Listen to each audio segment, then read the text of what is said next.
قال اللہ تبارک و تعالی فی کلامہ المجید اعوذ باللہ من الشیطان الرجیم بسم اللہ الرحمن الرحیم لم یلد ولم یولد۔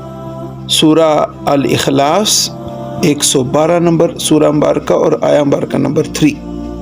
اس مقام پر اللہ رب العزت نے اپنی شان کو بیان فرمایا کہ وہ ذات اقدس ہے جس نے کسی کو جنا نہیں، اور وہ خود ذات اقدس ایسی ہے نہ اسے جنا گیا ہے۔ تو گویا اللہ رب العزت جننے سے اور جنے جانے سے پاک ہے۔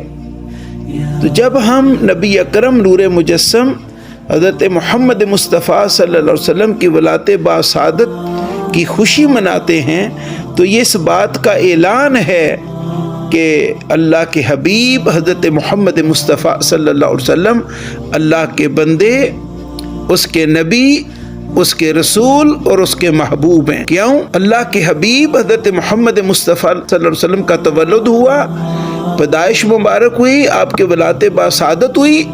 ہم آپ کی ولادت باسعادت کو سیلیبریٹ کرتے ہیں۔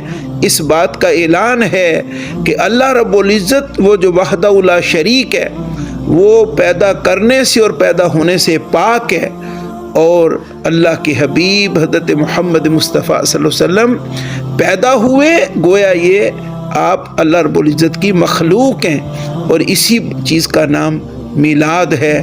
اور یہ تو حقیقت میں اللہ کے حبیب حضرت محمد مصطفیٰ صلی اللہ علیہ وسلم کا میلاد منانا اللہ کی توحید کا اعلان ہے اور اس کی شان الوہیت کا اعلان ہے۔